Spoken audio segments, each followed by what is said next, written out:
Welcome back. We're reading The Outsiders by S.E. Hinton. We're on chapter 2. Dally was waiting for Johnny and me under the streetlight at the corner of Pickett and Sutton. And since we got there early, we had time to go over to the drugstore in the shopping center and goof around. We bought Cokes and blew the straws at the waitress and walked around eyeing things that were lying out in the open until the manager got wise to us and suggested we leave. It was too late, though.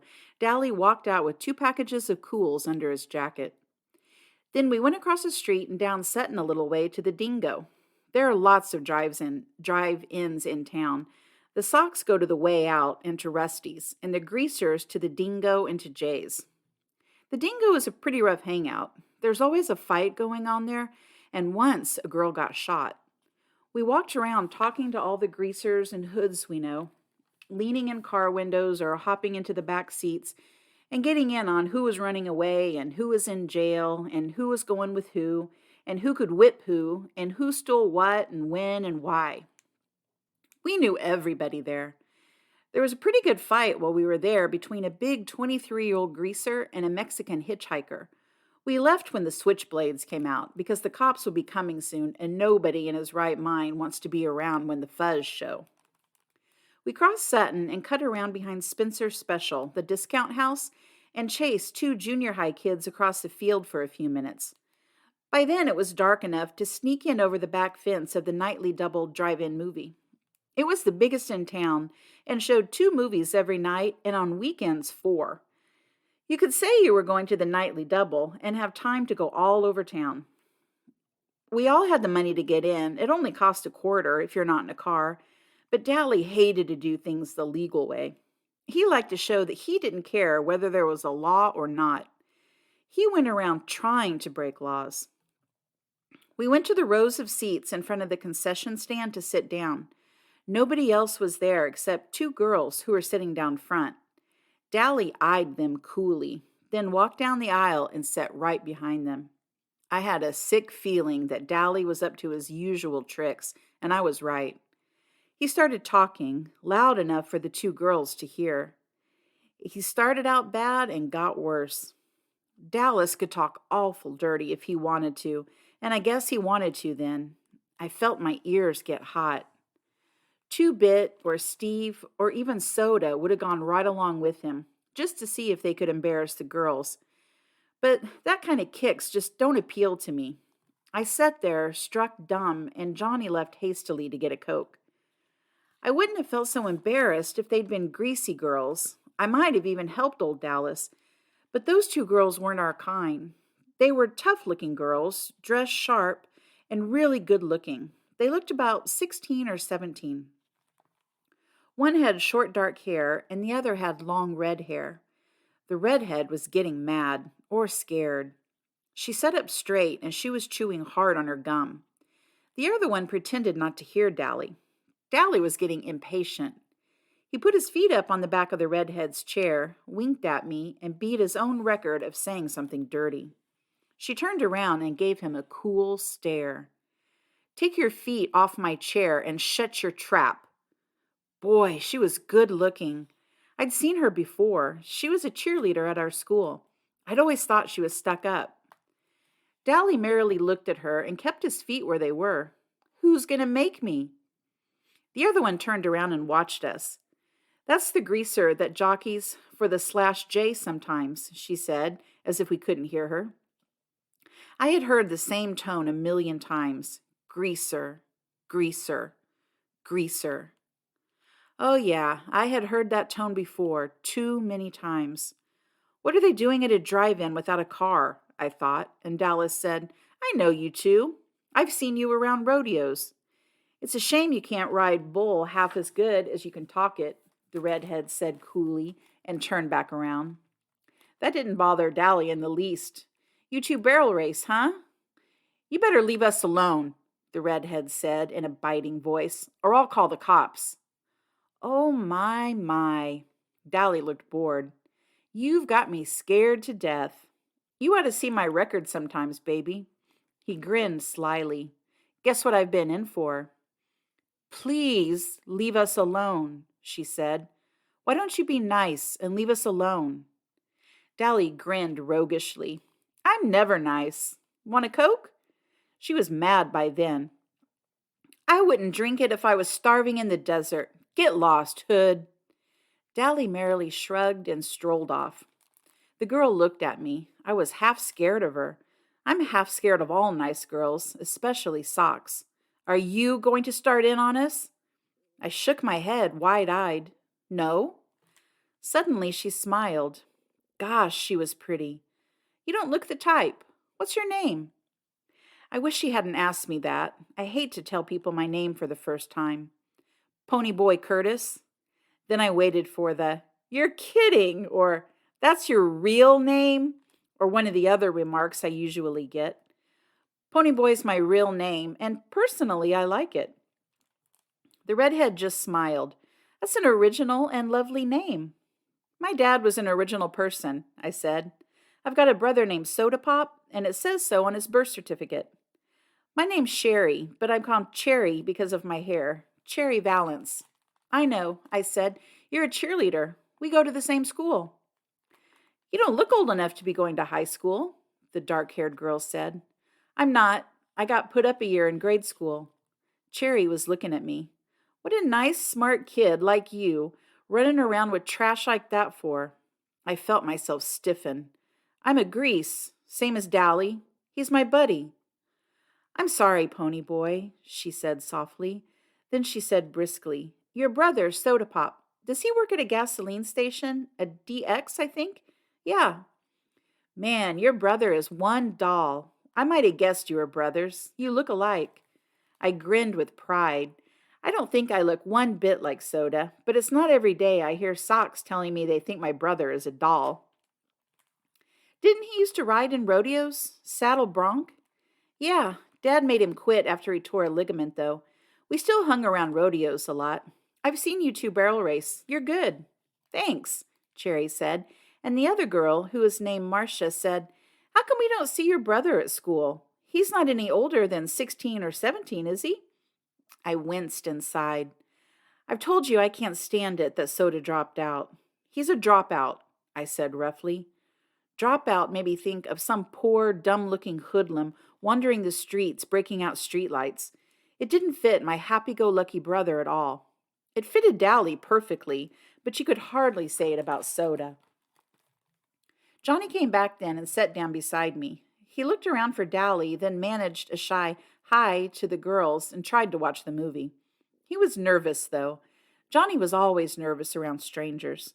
Cherry looked at him, sizing him up as she had me. Then she smiled softly, and I knew she had sized him up right. Dally came striding back with an armful of Cokes. He handed one to each of the girls and sat down beside Cherry. This might cool you off. She gave him an incredulous look, and then she threw her Coke in his face. That might cool you off, greaser. After you wash your mouth and learn to talk and act decent, I might cool off too.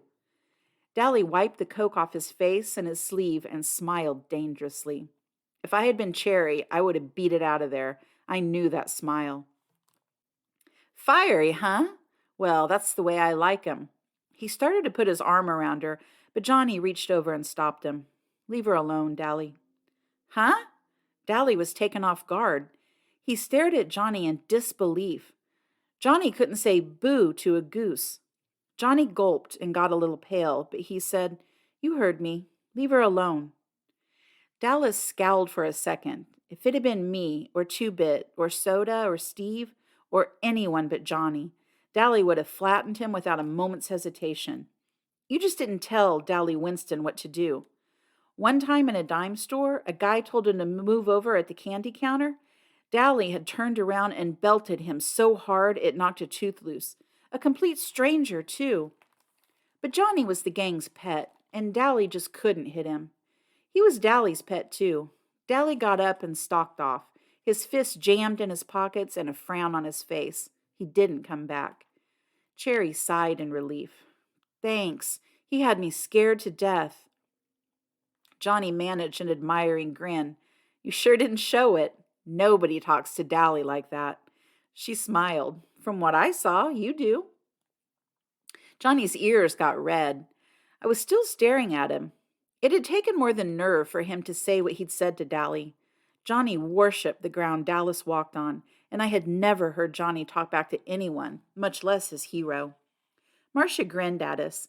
She was a little smaller than Cherry. She was cute, but that Cherry Valance was a real looker. Y'all sit up here with us. You can protect us. Johnny and I looked at each other. He grinned suddenly, raising his eyebrows so that they disappeared under his bangs. Would we ever have something to tell the boys? His eyes said plainly. We had picked up 2 girls, and classy ones at that. Not any greaser broads for us, but real socks. Soda would flip when I told him. Okay, I said nonchalantly. Might as well. I sat between them, and Johnny sat next to Cherry. How old are y'all? Marcia asked. 14, I said. 16, said Johnny. That's funny, Marcia said. I thought you were both 16, Cherry finished for her. I was grateful. Johnny looked 14, and he knew it, and it bugged him something awful. Johnny grinned. How come y'all ain't scared of us like you were Dally? Cherry sighed. You 2 are too sweet to scare anyone. First of all, you didn't join in Dallas's dirty talk, and you made him leave us alone. And when we asked you to sit up here with us, you didn't act like it was an invitation to make out for the night. Besides that, I've heard about Dallas Winston, and he looked as hard as nails and twice as tough. And you 2 don't look mean. Sure, I said tiredly. We're young and innocent. No, Cherry said slowly, looking at me carefully. Not innocent. You've seen too much to be innocent.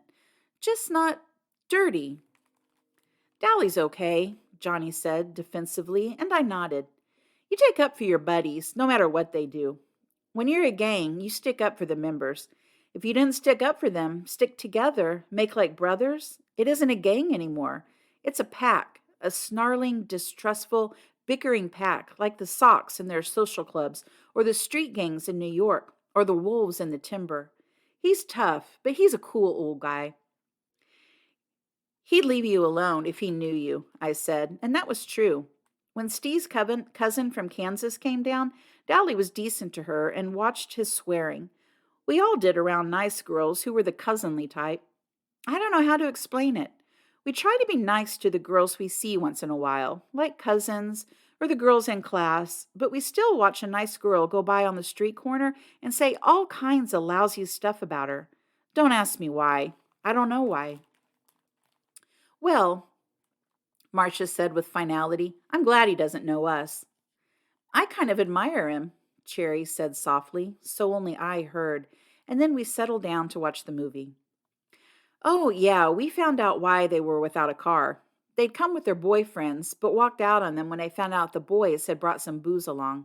The boys had gotten angry and left. I don't care if they did, Cherry sounded annoyed. It's not my idea of a good time to sit in a drive-in and watch people get drunk. You could tell by the way she said it that her idea of a good time was probably high class and probably expensive. They decided to stay and see the movie anyway. It was one of those beach party movies with no plot and no acting, but a lot of girls in bikinis and some swinging songs, so it was all right. We were all 4 sitting there in silence when suddenly a strong hand came down on Johnny's shoulder and another on mine, and a deep voice said, Okay, greasers, you've had it. I almost jumped out of my skin. It was like having someone leap out from behind a door and yell boo at you. I looked fearfully over my shoulder, and there was Two-Bit, grinning like a chessy cat. Glory, Two-Bit, scare us to death. He was good at voice imitations, and it sounded for all the world like a snarling sock. Then I looked at Johnny. His eyes were shut, and he was as white as a ghost. His breath was coming in smothered gasps. Two-Bit knew better than to scare Johnny like that. I guess he'd forgotten. He's kind of scatterbrained. Johnny opened his eyes and said weakly, Hey, Two-Bit. Two-Bit messed up his hair. Sorry, kid, he said. I forgot. He climbed over the chair and plopped down beside Marcia. Who's this, your great-aunts? Great-grandmothers, twice removed, Cherry said smoothly. I couldn't tell if Two-Bit was drunk or not. He's kind of hard to tell with him. He acts boozed up sometimes, even when he's sober. He cocked one eyebrow up and the other down, which he always does when something puzzles him or bothers him, or when he feels like saying something smart. Shoot, you're 96 if you're a day. I'm a knight, Marcia said brightly. Two-Bit stared at her admiringly. Brother, you're a sharp one. Where'd you two ever get picked up by a couple of greasy hoods like Pony and Johnny? We really picked them up, Marcia said. We're really Arabian slave traders, and we're thinking about shanghaiing them. They're worth 10 camels apiece at least. 5, Two-Bit disagreed. They don't talk Arabian, I don't think. Say something in Arabian, Johnny Cake. Ah, cut it out, Johnny broke in.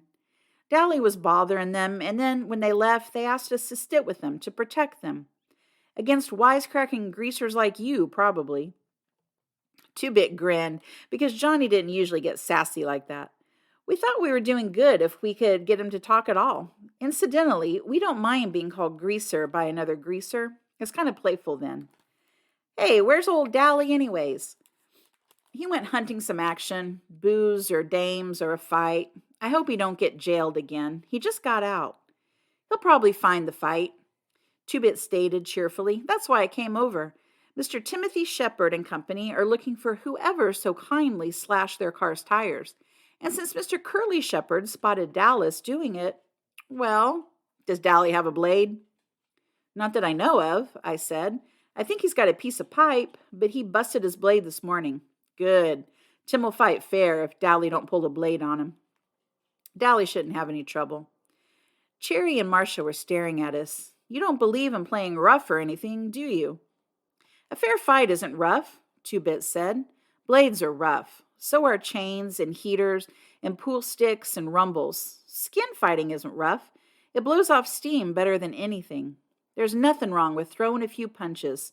Socks are rough. They gang up on one or two, or they rumble each other with their social clubs. Us greasers usually stick together, but when we do fight amongst ourselves, it's a fair fight between two. And Darry deserves whatever he gets, because slashed tires ain't no joke when you've got to work to pay for 'em. He got spotted, too, and that was his fault. Our one rule besides stick together is don't get caught. He might get beat up, he might not. Either way, there's not going to be any blood feud between our outfit and Shepard's. If we needed them tomorrow, they'd show. If Tim beats Darry's head in, then tomorrow asks us for help in a rumble, we'll show. Darry was getting kicks. He got caught. He pays up. No sweat. Yeah, boy, Cherry said sarcastically. Real simple. Sure, Marcia said, unconcerned. If he gets killed or something, you just bury him. No sweat. You dig okay, baby. Two-Bit grinned and lit a cigarette. Anyone want a weed? I looked at Two-Bit admiringly. He sure put things into words good.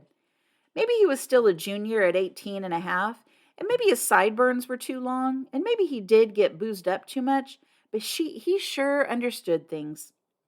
Cherry and Marcia shook their heads at his offering of cigarettes, but Johnny and I reached for one. Johnny's color was back and his breathing was irregular, but his hand was shaking ever so slightly. A cigarette would steady it. Ponyboy, will you come with me to get some popcorn? Cherry asked. I jumped up. Sure. Y'all want some? I do, said Marcia. She was finishing the Coke Darry had given her. I realized then that Marcia and Cherry weren't alike. Cherry had said she wouldn't drink Darry's Coke if she was starving, and she meant it. It was the principle of the thing. But Marcia saw no reason to throw away a perfectly free, good Coke. Me too, said Two-Bit. He flipped me a 50-cent piece. Get Johnny some, too. I'm buying. He added as Johnny started to reach into his jeans pocket. We went to the concession stand, and, as usual, there was a line a mile long, so we had to wait. Quite a few kids turned to look at us. You didn't see a kid grease and a socky cheerleader together often. Cherry didn't seem to notice. Your friend, the one with the sideburns, he's okay? He ain't dangerous like Dallas, if that's what you mean. He's okay. She smiled, and her eyes showed that her mind was on something else. Johnny, he's been hurt bad sometime, hasn't he? It was more of a statement than a question. Hurt and scared. It was the socks, I said nervously, because there were plenty of socks milling around, and some of them were giving me funny looks, as if I shouldn't be with Cherry or something.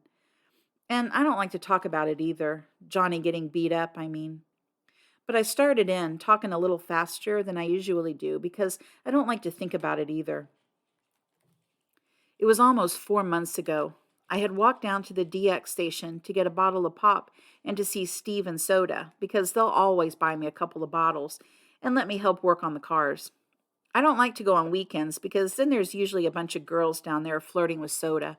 All kinds of girls. Socks, too. I don't care too much for girls yet. Soda says I'll grow out of it. He did.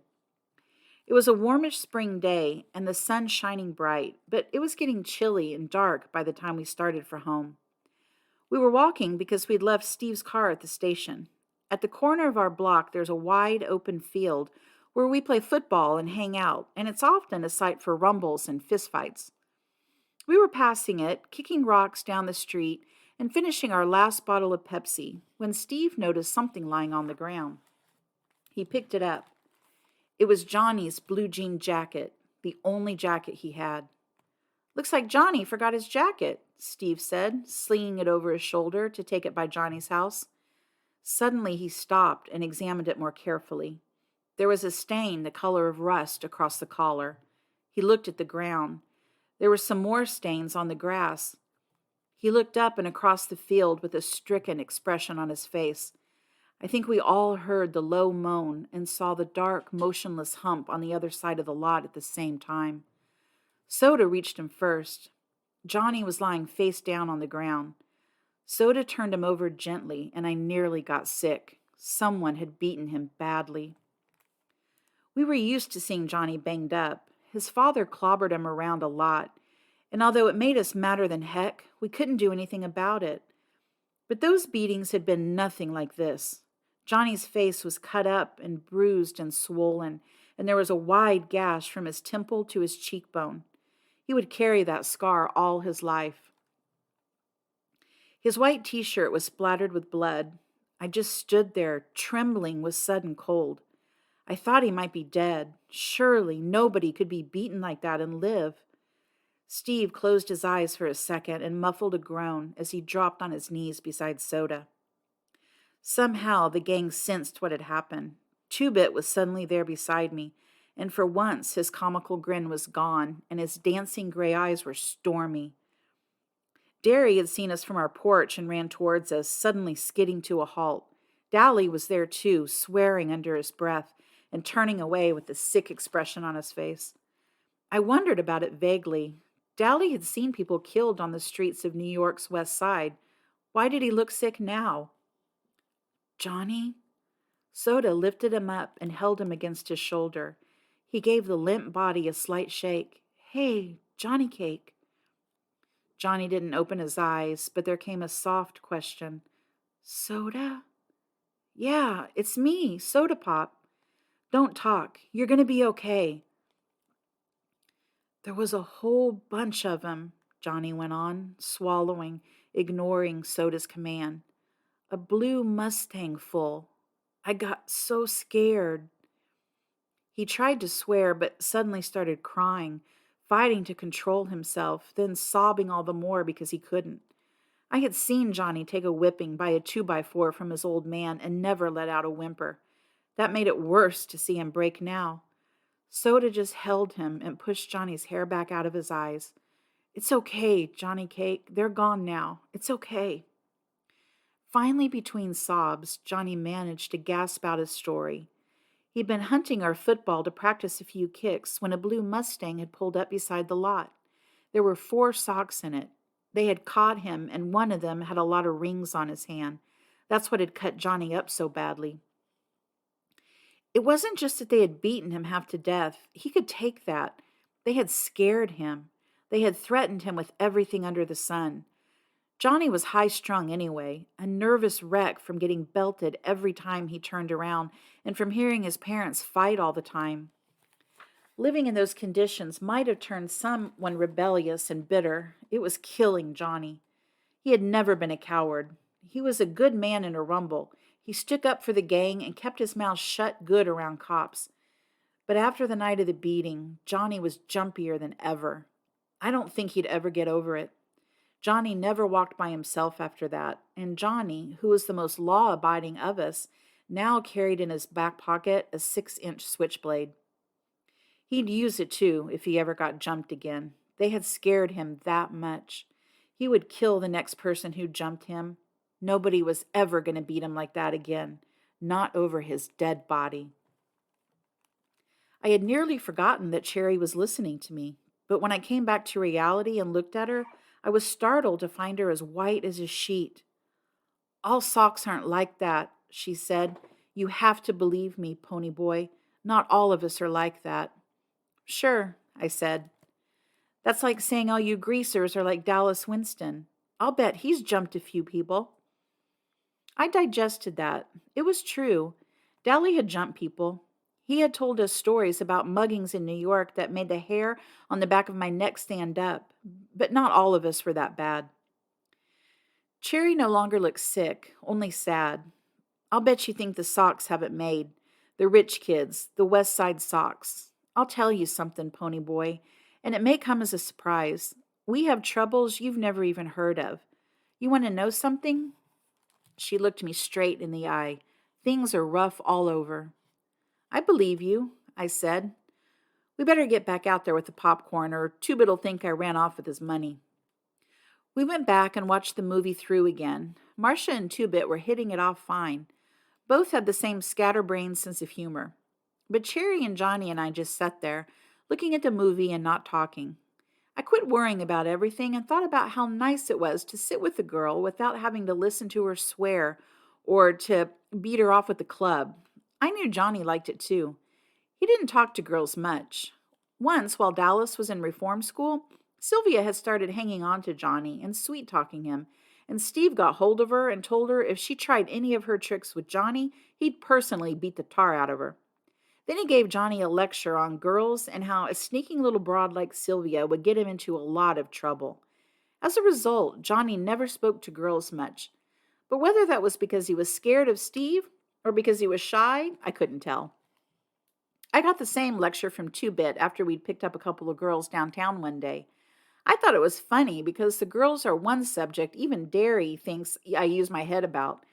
And it was really had been funny because Two-Bit was half crocked when he gave me the lecture, and he told me some stories that made me want to crawl under the floor or something.